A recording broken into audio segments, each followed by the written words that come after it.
আসসালামু আলাইকুম, বড় ভাইরা কেমন আছেন? ওয়ালাইকুম আসসালাম। জি, ভালো আছি। আপনি কেমন আছেন? আপনাদের খামারে কতটুকু উট আছে?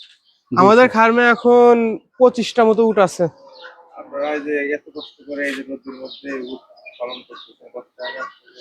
ভাই, কষ্ট তো এই খামার করতে গেলে পরিশ্রমের বিকল্প কিছু নাই। খামার প্রবাস যারা নতুন মানেই যারা কষ্ট। খামার করবেন অবশ্যই পরিশ্রমের মন প্রবাস মানসিকতা নামেই থাকতে হবে। কষ্ট। প্রবাস ছাড়া, কষ্ট ছাড়া প্রবাসে কেউ সুখে থাকে?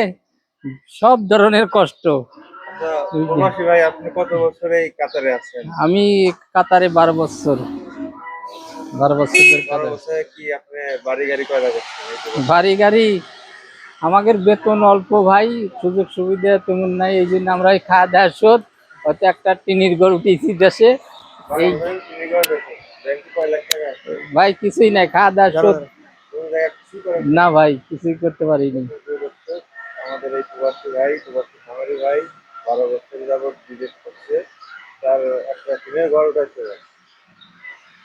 সহ্য হতে পারে আমার প্রবাসী ভাইয়ের জন্য।